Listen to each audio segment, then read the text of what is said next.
যেই রাসূলের শরীরের ভিতরে মশা মাছি বসা হারাম ছিল, ওই দুনিয়ার জমিনের মক্কার নিকৃষ্ট পাপীরা আমার পয়গম্বরকে পাথর মেরেছে, ঢিল মেরেছে।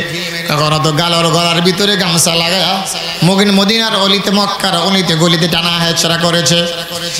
যেই ঘরটাকে আল্লাহ তাবারক তাআলা তামাম দুনিয়ার সমস্ত মাখলুকাতের জন্য বাইতুল্লাহ বানিয়েছিলেন, আমার পয়গম্বর সেই জায়গার মধ্যে নিঃসংকোচ চিত্তে কখনোই সিজদা করতে পারে নাই।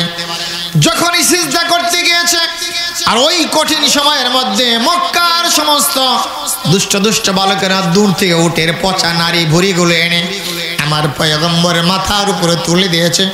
কখনো কখনো এইরকম ইতিহাস আমরা পড়েছি। এত বেশি পরিমাণে উটের পচা ভুঁড়িগুলো মাথার উপরে চাপিয়ে দিয়েছে, পয়গম্বর মাথা উঁচু করতে পারে নাই। দূর থেকে তার কলিজার টুকরা সন্তান হযরতে ফাতেমা রাদিয়াল্লাহু তাআলা আনহা দৌড়ে এসে বলেছেন, দুনিয়ার কাফেররা রে, আমার বাবারে তোমরা চিল্লা না। কারণ হলো যেই লোকটা দুনিয়াতে আসার পূর্বেই তার বাবা দুনিয়ার জমিন থেকে চলে গেছে, তার মাও নেই, বাবাও নেই, সে তো এতিম অসহায়। আর এতিম অসহায় মানুষের উপর জুলুম করেছ, অত্যাচার করেছ। এই কথাগুলো বলে বলে হযরতে খাতুন জান্নাত রাদিয়াল্লাহু তাআলা আনহা রাসূলের মাথা থেকে উটের ভুঁড়িগুলো সরিয়ে দিয়েছেন। আমার পয়গম্বর উটের পচা নারী ভুঁড়িগুলো সরানোর পরে আবার মাথা উত্তোলন করেছেন। মাথা উত্তোলন করার পরে আবার যখন মক্কার পাশে সিজদা করেছেন, সিজদায় পরে দোয়া করেছেন, মালিক আমার এই দুনিয়ার কাফের বেঈমানরা আমাকে চিনতে পারল না, বুঝতে পারল না, বুঝতে পারে নাই। কিন্তু ইয়া আল্লাহ, আমি আপনার কাছে ফরিয়াদ জানাই, এই দুনিয়ার সকল মানুষগুলাকে আপনি কালেমার দাওয়াত প্রত্যেকটা মানুষের কর্ণকুহরে পৌঁছে দেন। একটু জোরে বলেন সুবহানাল্লাহ। আয় বেরাদার দূরে বাসা জিয়ারে বদ, यारे बदु वदु तरबु आदज मारे बद, मारे बद तन हाथ राबर जासनात, यारे बदु वरु जान ईमानत जनात, यारे बदु आ रद तुरा सोए जहीम, यार ने को गिलताया बिनाइम। ला इलाहा इल्ला तो मोहब्बत ला इलाहा, ला इलाहा इल्लल्लाह, ला इलाहा इल्लल्लाह मुहम्मदुर रसूलुल्लाह সাল্লাল্লাহু আলাইহি ওয়াসাল্লাম। এই পরিমাণে জুলুম আর অত্যাচার করেছে, শেষ পর্যন্ত রাসূল আকরাম সাল্লাল্লাহু আলাইহি সাল্লাম কাফেরদের জুলুম অত্যাচার শিকার হওয়ার পর যখন নিজের মায়ের দেশ তথা যেখানে তিনি জন্মগ্রহণ করেছেন, নিজের ভূমিষ্ঠ ওই এলাকার মধ্যে যেখানে জন্মগ্রহণ করেছেন, জন্মগ্রহণ করার পরেও দুনিয়ার কাফের বেঈমান আমার পয়গম্বরকে মক্কার কাছে থাকতে দিল না। আল্লাহ তাবারক তাআলা আদেশ করলেন, পয়গম্বর এই দুনিয়ার কাফের বেঈমান আপনাকে জুলুম করতেছে, অত্যাচার করতেছে। জুলুম অত্যাচারের মাত্রা এতই ছাড়িয়ে গেছেন, কারণ হলো আপনাকে মারার জন্য তারা হত্যা করেছে, বলবো পরিকল্পনা করেছে দারুণ্য দেওয়ার ভিতরে। সেখানে অনেকগুলো প্রত্যেকটা কওম থেকে গোত্রতে একজন করে 9 জন যুবককে দাঁড় করানো হয়েছে। দেখা মাত্র আপনাকে হত্যা করে ফেলবে। আল্লাহ বলেছেন, বান্দারে দুনিয়ার সব মানুষেরা শুনে রাখো, কারণ হলো এই পৃথিবীতে যারা সত্য কথা বলেছে তাদের জন্য 3টা মুসিবত আমি আল্লাহ তাবারক তাআলা রেখে দিয়েছি। ইতিহাসের কিতাবে নয়, মহান আল্লাহ তাআলা তাবারক তাআলা কোরআনুল কারীমের মধ্যে বর্ণনা করেছেন, বান্দারে শোনো, ইদিয়াম কুরবিকাল্লাযীনা কাফারু লিয়ুসবিতুকা আও ইয়াকতুলুকা আও ইউখরিজুক ওয়া ইয়ামকুরুনা ওয়া ইয়ামকুরুল্লাহ ওয়াল্লাহু খায়রুল মাকিরিন। আল্লাহু আকবার বলেন। আল্লাহ বলেছেন, বান্দার এই পৃথিবীতে যখন তুমি সত্য কথা বলবা দুনিয়ার কাফের বেঈমানরা তোমাকে হত্যা করে ফেলবে, অথবা তোমাকে ধরে তোমাকে জেলের ভিতরে ঢুকিয়ে দিবে। জেলে যদি ঢুকাইতে না পারে তাহলে তোমাকে দেশ থেকে বিতাড়িত করে দিবে। আও ইখরিজুকা, হয়তো তোমাদেরকে দুনিয়ার তার মানে তোমার দেশ থেকে তোমাকে তাড়িয়ে দিবে, অথবা তোমাকে ধরে জেলে দিয়ে দিবে। জেলে দেওয়ার পরে তোমাকে ফাঁসির কাষ্ঠে ঝুলিয়ে দিবে। এখন আপনারা বলেন, এই জমিনে সত্য কথা বলার মতো কোনো ক্ষমতা আছে নাকি? যদি সত্য কথা বলা হয়, কোরআনের পক্ষে যদি কথা বলা হয়, কোরআনের পক্ষে কথা বলতে গিয়ে তো অনেক ওলামায়ে কেরাম জালিমের জিন্দানখানার ভিতরে বন্দী আছে। শুধু এখানে আপনি টানবেন কেন? পয়গম্বর আরবি সাল্লাল্লাহু আলাইহি সাল্লাম কোরআনের দাওয়াত যখন মানুষের দ্বারা দ্বারে পৌঁছিয়ে দিয়েছেন, এই কোরআনের দাওয়াত শুনে যখন মক্কার মানুষেরা যেই সময়ের মধ্যে পুরা মক্কা নগরের মানুষগুলা চরিত্র নষ্ট করার প্রতিযোগিতা নেমেছিল, সেই সময়ের মধ্যে আমার পয়গম্বরের চরিত্র সবচাইতে পরিষ্কার ছিল, নেস্ট অ্যান্ড ক্লিন ছিল। এই গোটা মক্কা নগরের মানুষরা এমন কোনো পাপ ছিল না যারা করতো না। মদ্যপায়ী ছিল তারা, জিনাকার ছিল তারা, এমন কোন অপরাধ নাই যা তারা করে নাই। কিন্তু আমার পয়গম্বর যখন কোরআনের কথাগুলো যখন মানুষের দ্বারে দ্বারে যখন পৌঁছাতে লাগলেন, ওই যে আগেই বলেছিলাম ভাই, কোরআন হচ্ছে এমন একটি পাওয়ার, এমন একটি শক্তি, এমন একটি ম্যাগনেট, এটা চুম্বক যেরকম দূর থেকে লোহাকে টানে নিয়ে কাছে টানে নিয়ে আসে। কোরআন যারা শুনবে, কোরআন যারা বুঝবে, তাদের ভিতরে সামান্য পরিমাণে ঈমান যদি থাকে, আল্লাহ তাবারক তাআলা বলেছেন, বান্দারে এই কোরআনের কারণে আমি আল্লাহ তাবারক তাআলা কোটি কোটি মানুষকে অন্ধকার থেকে বের করে আমি আলোর পথ দেখায় দিয়েছি। জোরে বলেন সুবহানাল্লাহ। তাহলে আল্লাহ তাবারক তাআলা এই কোরআনের কথা যখন মানুষের কাছে আমার পয়গম্বর যখন মক্কার অলিতগলিতে যখন বলতে লাগলো, আর মক্কার মানুষেরা চরিত্র নষ্ট করার প্রতিযোগিতা নেমেছে, নারীর চরিত্র ছিল না, মানুষের সম্পদ লুণ্ঠন করতো দ্বারা। আর এই সময়ের মধ্যে এই যে বলেছিলাম কোরআন, এই কোরআনের কথা যখন মানুষের কাছে বলতেছিল আমার পয়গম্বর, যেই মানুষ মক্কার মানুষেরা এমন কোনো পাপ নাই করে নাই, পাপ করতে করতে তাদের অন্তরগুলো কয়লার মতো কালো হয়েছিল।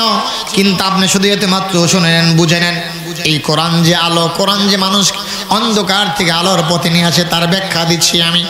আমার পাশে বড় হুজুর বসে আছে, ব্যাখ্যা দেওয়ার মতো শক্তি ক্ষমতা আমার নাই।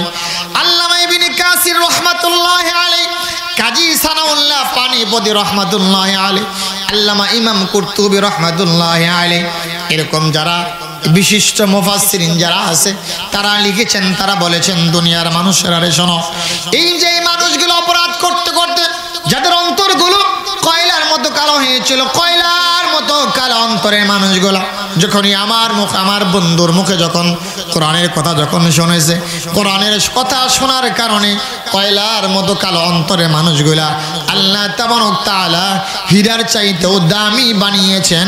একটু চিৎকার মেরে বলেন সুবহানাল্লাহ।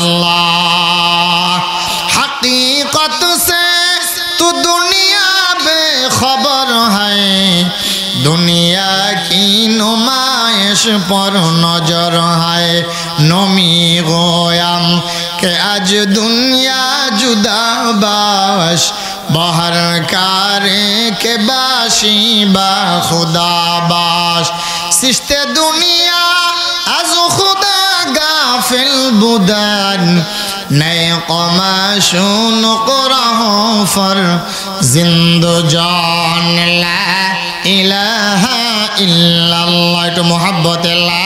কি আপনাদের কষ্ট হচ্ছে ভাই? কষ্ট হচ্ছে আপনাদের? তাহলে একটু সুন্দর আওয়াজ একটু বলেন, লা, একটু আগায় বসেন, লা ইলাহা ইল্লাল্লাহ। যারা সে হরদম বাহু ইয়াদ আল্লাহু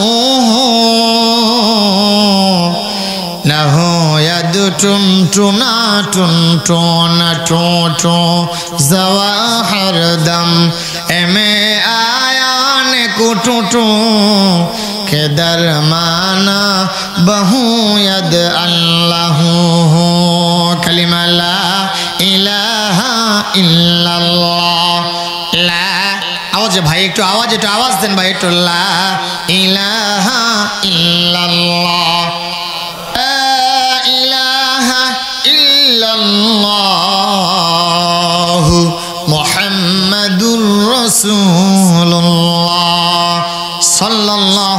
আলাইহি ওয়াসাল্লাম। আমার একটু সময় কম, যার কারণে বিস্তারিত কথা আমি বলতে পারবো না, কিন্তু আমি শুধুমাত্র কোরআনের কথাগুলো শোনাবো। কারণ হলো আজকে আমার সন্তানেরা, আমরা কোরআন থেকে বিচ্যুত হওয়ার কারণে আমার সন্তান, আপনার সন্তান আজকে বিপদগামী হচ্ছে।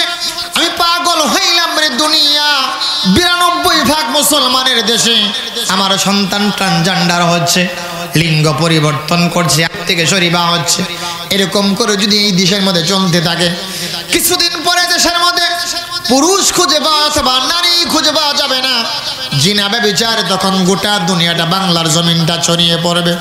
আমার হুজুর এখানে বসে আছে, আমি পয়গম্বর আরবি সাল্লাল্লাহু আলাইহি সাল্লাম বলেছেন, দুনিয়ার মানুষেরা শুনে রাখো, এই পৃথিবীতে আপনারা মনে করেন বর্তমান দুনিয়ার ভিতরে সবচেয়ে বড় ধনী ব্যক্তির নাম হলো বিল গেটস। এই বিল গেটসের লাইফ স্টোরি আপনারা যদি পড়তে পারতেন, আপনারা বুঝতেন এই বিল গেটস তো এমন সময়, একটা সময় তার ছিল যে নিজের পেটের খাবার নিজে জোগাড় করতে না পারার কারণে সুইসাইড করার জন্য, প্ল্যান করার জন্য, আত্মহত্যা করার জন্য নিয়ত করেছিল। আত্মহত্যা করার জন্য সে প্ল্যান করেছিল, পরিকল্পনা করেছিল।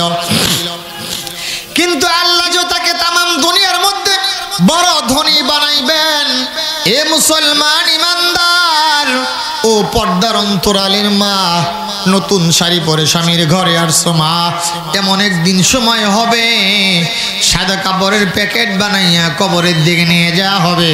সন্তান পিছনে মা মা বলে ডাকবে, কিন্তু কথা বলার কোনো শক্তি থাকবে না। বলেন ঠিক কিনা?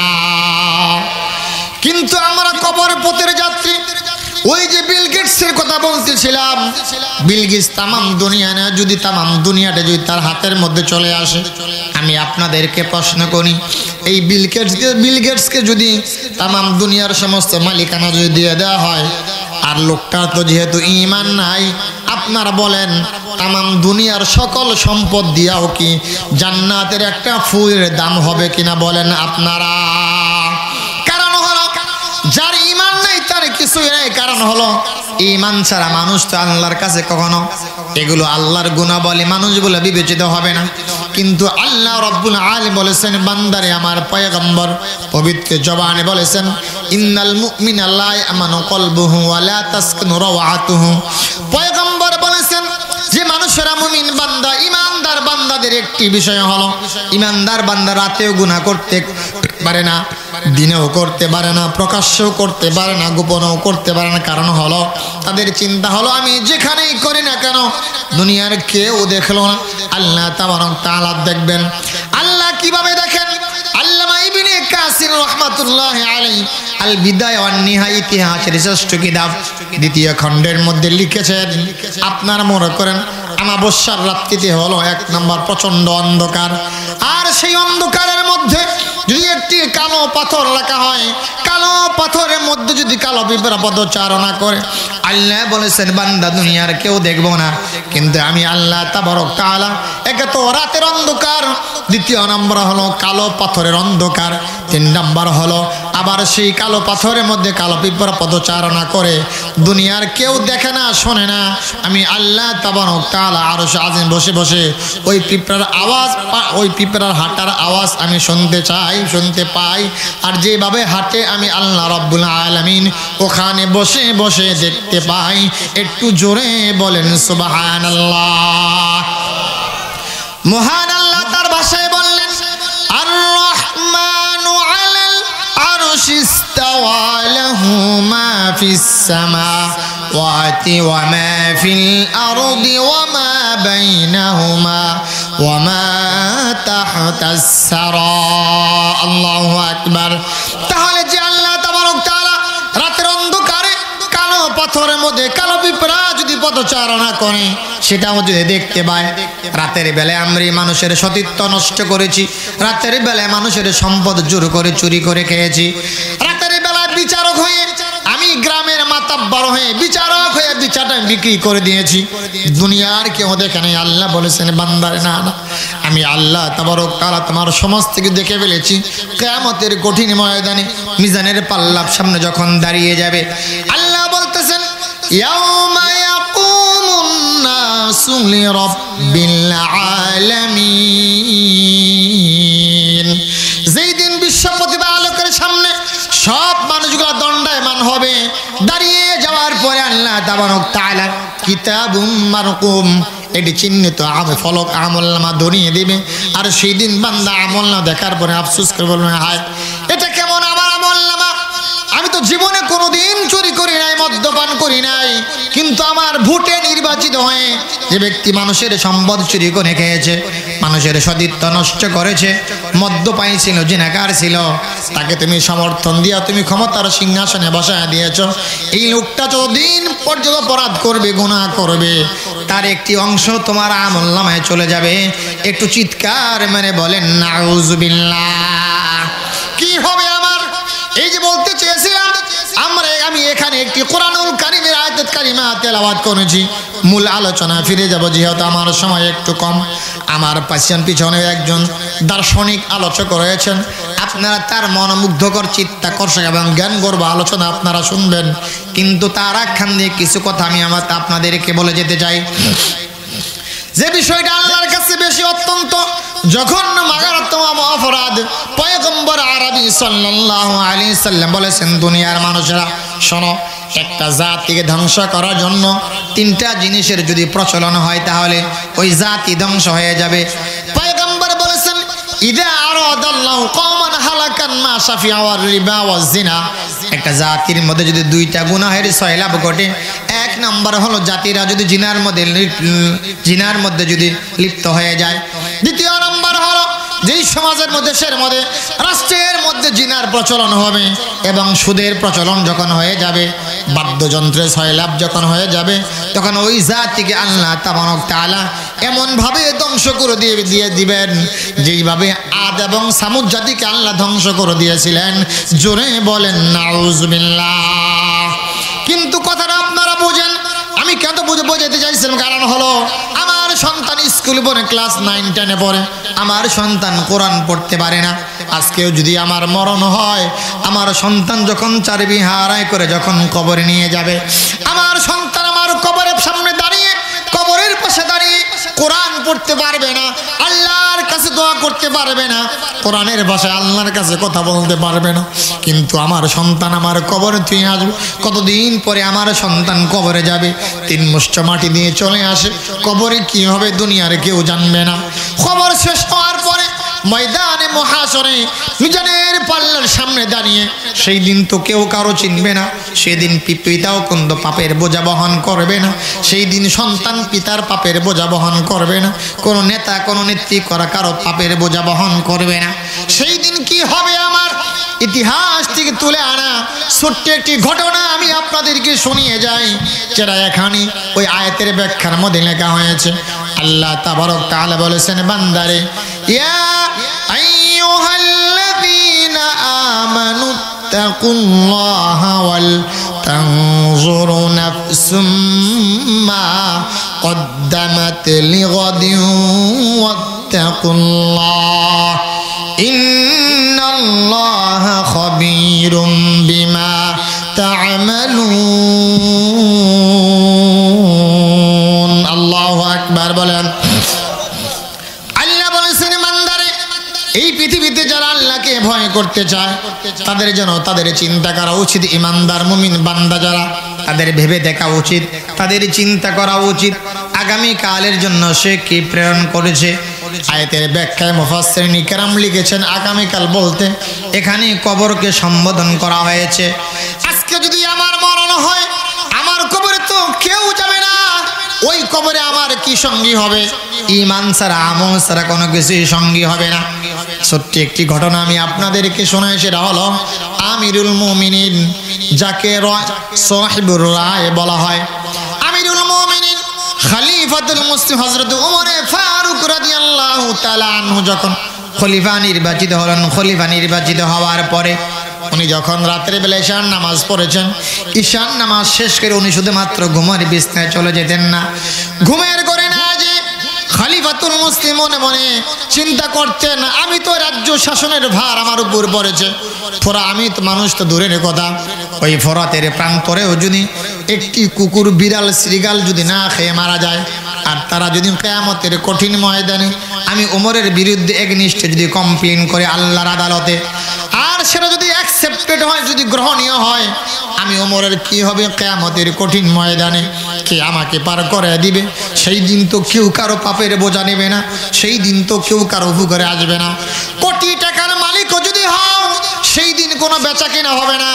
আল্লাহ তাবারক তাআলা বলেছেন, বান্দারে ইয়াউমুল লা বাইউন ফীহি ওয়ালা খিলাল, সেই দিন কেউ কারো বন্ধু হবে না, সেই দিন কোনো বেচা কেনা হবে না।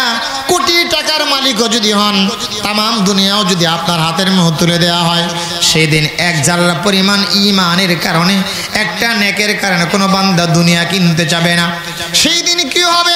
অথচ সেই লোকটার উপরে আল্লাহ তাবারক তাআলা নিজে সন্তুষ্টি ঘোষণা করেছেন, জান্নাতের অগ্রিম সার্টিফিকেট, জান্নাতের অগ্রিম মেহমানি যাবে ঘোষণা করেছেন আমিরুল মুমিনিন ওমরে ফারুক রাদিয়াল্লাহু তাআলা আনহু। যখন রাতের বেলায় ইশারের নামাজ শেষ করে রাতের বেলায় একা একা হাঁটতেছেন প্রজাদের খবর নেওয়ার জন্য, তার রাজ্যের খবর নেওয়ার জন্য। মনের ভিতরে ভয় হলো, হায় রে, আমার এই শাসন আমলে একটি পিঁপড়াও যদি না খেয়ে মারা যায়, ফোরাতের প্রান্তরে একটি কুকুর, সিগাল, বিড়ালও যদি না খেয়ে মারা যায়, কিয়ামতের কঠিন ময়দানে তারা যদি আমি আল্লাহর সামনে আমার নামে যদি কমপ্লেন করে, যদি মামলা দায়ের করে দেয়, কি হবে? আমার কি হবে? সেদিন আমাকে কে বাঁচাবে? এই কথা বলতে বলতে রাতের বেলা চলতেছেন, এমন নবী নীরব নিস্তব্ধ, কোথাও হলো, কোথাও কোনো সাড়া নেই, শব্দ নেই, নীরব নিস্তব্ধ, পিন পতন, একা একা চলতেছেন। এই পৃথিবীতে আপনারা দেখবেন যে মানুষেরা বেশি বেশি গান করে। রাতের বেলায় যখন একা চলে, একা চলার সময় সে নীরব চলে না, মনে মনে গান গায়, কখনো জোরে জোরে বলে। কিন্তু তারা তো আল্লাহওয়ালা বুজুর্গ মানুষ ছিল, খলিফাতুল মুসলিমিন ছিল। তাদের জন্য আল্লাহ তাবারক তাআলা পৃথিবীর মধ্যে তাদেরকে সর্বশ্রেষ্ঠ মানুষ হিসেবে ঘোষণা করেছেন। জোরে বলেন সুবহানাল্লাহ। আল্লাহ বলেছেন, ইন্নাল্লাযীনা আমানু ওয়া আমিলুস সলিহাতি উলাইকা হুম খায়রুল বারিয়া। সৃষ্টির মধ্যে ওই মানুষগুলো সর্বশ্রেষ্ঠ, যারা পৃথিবীতে ঈমান এনেছে, নেক আমল করেছে, তাদের মতো সর্বশ্রেষ্ঠ মানুষ আর কেউ হতেই পারে না। সেই আমিরুল মুমিনিন রাতের বেলা চলতেছেন আর আল্লাহ আল্লাহ জিকির করতেছেন। আল্লাহ পাকের জিকির যখন করতেছেন, আল্লাহু আল্লাহ, আল্লাহু আল্লাহ, আল্লাহু আল্লাহ। अगर खाहम कराते दिल बगो यमजा नमी आबम अगर जाए शवद पैदा तोरा तन्हा नमी आबम अगर आबम तोरा तन्हा वहम शवद जाए पैदा बखुसी दम खुनम खुदरा वमन खुदरा नमी दाराम। এই কথাগুলো বলে বলে ওমরে ফারুক রাদিয়াল্লাহু তাআলা আনহু রাতের বেলায় জিকির করতেছেন। কিছু দূর যাওয়ার পর হঠাৎ করে কিছু বাচ্চাদের কান্নার আওয়াজ ওমরের কানের ভিতরে চলে আসলো। আচার পর ওমরে ফারুক দাঁড়িয়ে গেলেন, কি ব্যাপার? গভীর রজনীতে কোথাও কোনো সাড়া নেই, কোথাও কোনো শব্দ নেই, প্রচন্ড নীরব নিস্তব্ধ। পৃথিবীর সকল প্রাণী জগতের এই ঘুমিয়ে আছে। গভীর রজনীতে কে বা কারা কন্দন করে, কি ব্যাপার? ওমরে ফারুক যখন দাঁড়াইলেন, দাঁড়ার পরে তিনি যখন দিক নির্ণয় করলেন, কোন দিক থেকে বাচ্চার কান্নার আওয়াজগুলো তার কানের ভিতরে ভেসে আসতেছে, উনি যখন ধীরে ধীরে ক্রমান্বয়ে যখন অগ্রগামী হলেন, অগ্রসর হওয়ার পরে যখন নিশ্চিত হলেন যে এই ঘর থেকে কান্নার আওয়াজ আসতেছে, বাচ্চাগুলো যখন ঘরের নিকটবর্তী হয়েছে ওমরে ফারুক হওয়ার পরে মা বলতেছে, মা ডেকে বলতে, সন্তান একটু অপেক্ষা করো, এই পাতিলে তোমাদের জন্য খাবার রান্না হচ্ছে। কিন্তু সন্তানগুলো এত বেশি পরিমাণে কান্দন করতেছে, বার বলতেছে, মা আল্লাহর নামের কসম করে বলি 3 দিন হলো ঘরের মধ্যে কোনো খাবার তৈরি হয় না। আজকে রাতের বেলা যদি খাবার তৈরি করে না দাও, তাহলে আমরা কিন্তু আমাদের বাবার সঙ্গী হব। তার মানে বিগত 1 বছর পূর্বে তার স্বামী রণাঙ্গনে গিয়ে যুদ্ধের ময়দানে গিয়ে শহীদ হয়েছেন, শাহাদাতের অমীয় সুধা পান করেছেন। সন্তানা বলতেছে, মা আজকে যদি আমাদের জন্য খাবার তৈরি করতে না পারো, তাহলে আমাদের বাবা যেইভাবে শহীদ হয়েছে আমরা সকলেই আমার বাবার কাছে চলে যাব। আমি অস্থির হইলাম রে, এই পৃথিবীতে যদি কোনো পৃথিবীর কোনো প্রান্তে যদি কোনো সন্তান বিপদে পড়ে, মুসিবতে পড়ে, দুনিয়ার কেউ যদি না বুঝতে পারে, তাহলে আপনার ঘরে আমার ঘরে মা আছে, মা দেখবেন চোখের পানিগুলো, মার চোখের পানিগুলো টপ টপ টপ টপ করে জমিনে পড়তেছে। দুনিয়ার কেউ বুঝলো না।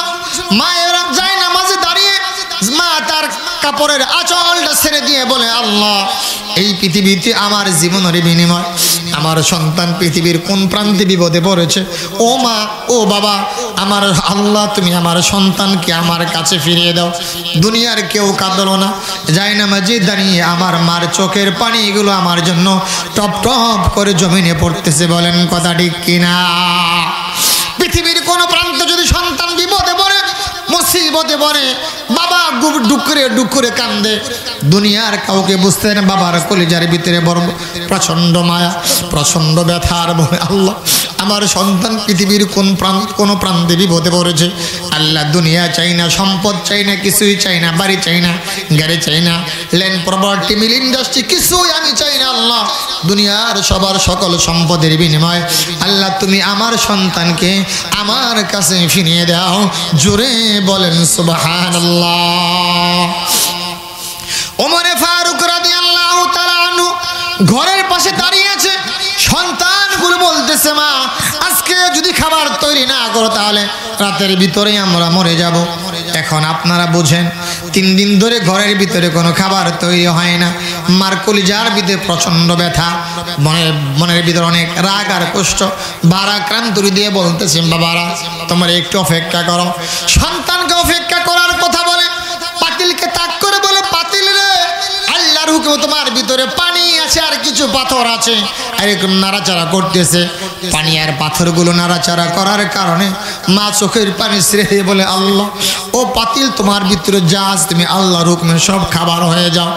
এই কথা যখন মা বলতেছে আর সন্তানের জন্য মা যখন ডুকরে ডুকরে কাঁদে, ওমরে ফারুক রাদিয়াল্লাহু তাআলা আনহু দাঁড়িয়ে রইলেন। কি ব্যাপার? ঘরে দরজা নক করেছেন, নক করার পরে গভীর রজনী যখন দরজা খুলেছে, খোলার পরে ওমরে ফারুককে দেখেই এবার ওই মহিলা এরকম ভয় ভীত সন্তুষ্ট হয়ে গেলেন। কি ব্যাপার? প্রচন্ড গভীর রাত, এই রাতের ভিতরে একজন যুবক মানুষ কিভাবে আমার কাছে আসলো, কিভাবে আমার কাছে আসলো? আসার পরে তখন বলতেছে যে, আপনি এইভাবে যে আসলেন তার কারণ কি? এবার ওমরে ফারুক বললেন, মাগো, কোথায় আপনার বাড়ি, কোথায় আপনার ঘর? একটু মেহেরবানি করে আপনি বলেন। কারণ হলো, আপনি আপনার মনের যে দুঃখ আছে, কষ্ট, সবগুলো আমার কাছে আপনি শেয়ার করেন। আপনাদের কি কষ্ট লাগতেছে ভাই? খারাপ লাগতেছে আপনাদের? একটু সময় বলা যাবে কি? লা ইলাহা ইল্লাল্লাহ। রাতের গভীরে ওমরে ফারুক রাদিয়াল্লাহু তাআলা আনহু যখন ঘরের ভিতরে ঢুকেছেন, ঢুকার পরে যখন মহিলা দেখেছে, দেখার পরে মহিলা যখন ভয়ে ভীত সন্তুষ্ট হয়েছে আর বলতেছে, তুমি রাতের বেলা কে ঢুকেছো? কোথায় তোমার বাড়ি, কোথায় তোমার ঘর? ওমরে ফারুক মনে মনে চিন্তা করলেন, এখনো যদি আমি আমার পরিচয় দিই তাহলে কি হতে পারে। এবার বললেন, মাগো, আমি দীর্ঘ সময় তোমার সঙ্গে ডিসকাস করতে পারবো না, আলোচনা করতে পারবো না, কিন্তু তোমার সন্তানগুলো ক্ষুধার জন্য ক্রন্দন করতেছে। কি ব্যাপার? এই কথা বলার কারণে ওমরে ফারুককে যখন বলা হলো, তোমার কাছে আমি কি জন্য বলবো? কারণ হলো, আমার দুঃখের কথাগুলো আমি কারো কাছে শেয়ার করতে চাই না। ওমরে ফারুক বললেন, মাগো, নিজের ছেলে মনে কেন করতে পারো? এবার যখন মা বলল, তাহলে শোনো, আজ থেকে 1 বছর পূর্বে বর্তমান জামানার জালিম শাসক হলো ওমর, বর্তমান জামানার জালিম শাসক হলো ওমর, তার ডাকে সাড়া দিয়ে আমার স্বামী রণাঙ্গনে গিয়া শাহাদাত বরণ করেছেন। এই কথা যখন বলেছেন, বলার কারণে আমি আপনাদেরকে প্রশ্ন করি, যেই মহিলা ওমরকে জালিম বলে গালি দিয়েছে, বলেন তো সেই লোকটাকে কার সামনে জালিম বলে গালি দিয়েছে? লোকটার নাম কি? লোকটার নাম একটু ভালো করে বলেন, নাম কি? সেই ওমরের সামনে বলেছে বর্তমান জামানার জালিম শাসক হল ওমর, সুতরাং তার ডাকে সাড়া দিয়েই তো আমার স্বামী রণাঙ্গনে গিয়া শহীদ হয়েছেন। দীর্ঘ 1 বছর হওয়ার পরে 1টি বছর ধরে ওই ওমর আমাদের কোনো খবর নেয় না, আমাদের খাদ্যের কোনো ব্যবস্থা করে নেই, সন্তানের কোনো খবর নেয় নাই। এই কথা যখন বললেন, বলার পরে ওমরে ফারুক রাদিয়াল্লাহু তাআলা আনহু কান্না শুরু করেছেন মনে মনে। রাতে বেলা এবার দ্রুত করে বাইতুল মাল ফিরে গেছে, যাওয়ার পরে বলতেছে, খাদেমরে, বাইতুল মালের গেটটা ওপেন করে দাও, খুলে দাও। কারণ হলো যে দৃশ্য আমি দেখে আসার পরে, কারণ হলো আজকেও যদি আমার মরণ হয় আর ওই বাচ্চাগুলো যদি কিয়ামতের কঠিন ময়দানে যদি আমার নামে যদি নালিশ করি, সেই দিন আমার কি হবে? এই কথা যখন বললেন, বলার কারণে এবার খাদেম বললেন, আমিরুল মুমিনিন, আপনি হলেন বর্তমান জামানার খলিফা, আপনার কোথায় কি প্রয়োজন? খাদ্য বহনের জন্য তো আমি নিজে আছি, কিন্তু আটার বস্তা আপনি নিজেই মাথায় বহন করে কেন নেবেন?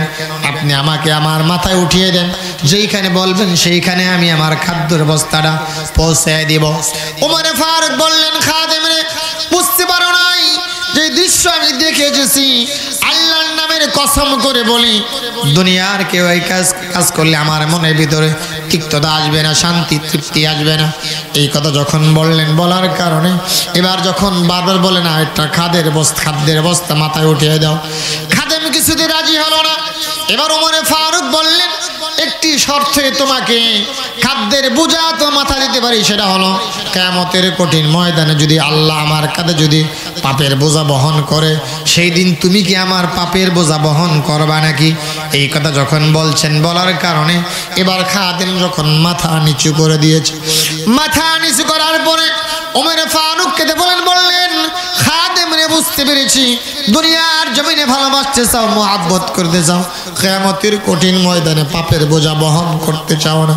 এবার যখন নিজেই যখন খাদ্যের বোঝা যখন মাথায় নিয়েছেন, কিছু সবজি নিয়ে রাতের বেলায় যখন ঘরে ঢুকেছেন, ঢুকার পরে বললেন, মাগো, তোমার সন্তান 3 দিন ধরে ক্ষুধার্ত অনাহারি, নিজে আটা দিয়ে রুটি তৈরি করো, আমি কিছু সবজির ব্যবস্থা করি, সবজিগুলো রান্না করি, আমি দ্রুত গতি দিয়ে শেষ করে দিচ্ছি, সময় যেহেতু স্বল্পতা। এবার মা রুটি বানাচ্ছে, ওমর ফারুক খাদ্যগুলো তৈরি করেছে, তার মানে সবজি তৈরি করেছে। রুটি হওয়ার পরে বললেন, মা তুমি যদি অনুমতি দাও, নিজ হাতে তোমার সন্তানের খাদ্যগুলো খাওয়াই দিব। এবার মা বললেন, তুমি আমার সন্তানকে খাওয়াও। ওমর ফারুক যখন তার সন্তানদেরকে যখন খাবারগুলো খাওয়াচ্ছিল, খাবার খাওয়ার কারণে ওই সন্তানগুলো যখন শরীরে যখন শক্তি আসছে, অনেক 3 ভাই মিলে আনন্দ করতেছে, উল্লাস করতেছে, একজনে গায়ে এরকম লাগালাগি করতেছে। এই দৃশ্য দেখার পরে যখন মা হাসতেছে, ওমর ফারুক দূরে দাঁড়িয়ে কাঁদতেছেন। মা দেখে মনে মনে চিন্তা করলেন, কি ব্যাপার, যে যুবকটা রাতের বেলায় খাদ্য নিজে মাথায় করে আনলো, আর তার খাদ্য খেয়ে আমার সন্তান হাসাহাসি করে, কিন্তু লোকটা কেন রাতের বেলায় দূরে দাঁড়িয়ে কাঁদে? এবার যখন ধরে বলছেন, বাবারে, কোথায় তোমার বাড়ি, কি তোমার নাম? রাতের বেলায় খাদ্য মাথায় করে আল্লাহ, পরিচয়টা গোপন করে রেখেছো, তোমার নাম কি তুমি একটু বলো? এই বলে রাস্তাটা ব্লকিং করে দিয়েছে। কিন্তু মোমর মনে মনে চিন্তা করুন, এখন যদি আমি আমার পরিচয় দিই, তাহলে এই মহিলা এখানেই জ্ঞান শূন্য হয়ে মারা যায়, বলেন কথা ঠিক কিনা? এবার ওমর বললেন, এই কথা বললেন, মাগো, আমি তোমার সন্তানদেরকে মুখে খাবার তুলে দিতে পেরেছি, এই আনন্দের কারণে আমি কেঁদে ফেলেছি। বিষয়টা কিন্তু আসলে এরকম না। এই কথা যখন বললেন, বলার পরে মহিলা ওমরের হাত ধরে, কেউ বলেছেন হাত, কেউ বলেছেন সামনে দাঁড়িয়ে বলতেছে, তুমি শোনো, আমি 2টা জিনিস তোমাকে সাক্ষী রেখে আল্লাহর নামের বিচার, আল্লাহর নামে নালিশ করলাম। 1 নাম্বার হলো, এই জামানার শাসক ওমর না হয়ে তুমি হলে ভালো হতো, ওমর না হয়ে তুমি হলে ভালো হতো। এই কথা যখন বললেন, আর কিয়ামতের কঠিন ময়দানে আমি ওমরের নামে মামলা দায়ের করে দিও, বলেন নাউজুবিল্লাহ। কথা শেষ করে যখন চলে গেল, ফজরের নামাজ হলো, নামাজ হওয়ার পরে যখন ওমর ফারুক দাঁড়িয়ে বললেন, ও আল্লাহর নবী, সাহাবীরা, আমার প্রিয় মুসল্লিরা, দাঁড়াও, কিছুক্ষণ পরে এখানে বিচার হবে, এমন একটি বিচার তোমরা দেখবে দুনিয়ার জমিনে কেউ দেখো নাই। এই কথা বলে ওমর ফারুক 5 থেকে 7 জন যুবক মানুষ তার সেই মহিলার বাড়িতে পাঠিয়ে দিয়েছে। সকালবেলা মহিলা পবিত্র ফজরের নামাজ শেষ করে কুরআনুল কারীম তেলাওয়াত করতেছে, বারবার যুবকের ঘরের দরজা নক করার পরে খুলতেছে না। কারণ হলো ওই জামানার মহিলারা আল্লাহকে সন্তুষ্ট করার জন্য কুরআনুল কারীম তেলাওয়াত করত। এই জন্য কবি সুন্দর করে বলেন, গারে কুরআন কারি সাবারাজ আয় হাবিব, গারে কুরআন কারি সাবারাজ আয় হাবিব, আহরো দিল মা তুরাবা শাদ নসিব, জালিয়ে কুরআন বসন্তি সে খুদা, হুরু গিলমা লাজরম বাহরস পেদা। ওই জামানার মহিলা আল্লাহকে সন্তুষ্ট করার জন্য সকাল ও সন্ধ্যায় কোরআনুল কারীম তেলাওয়াত করতো জান্নাতের জন্য, জান্নাতের মধ্যে হুর গেলমান পাওয়ার জন্য, হুর গেলমান পাওয়ার জন্য তারা এরকম আল্লাহ পাকের কোরআনুল কারীম তেলাওয়াত করতো।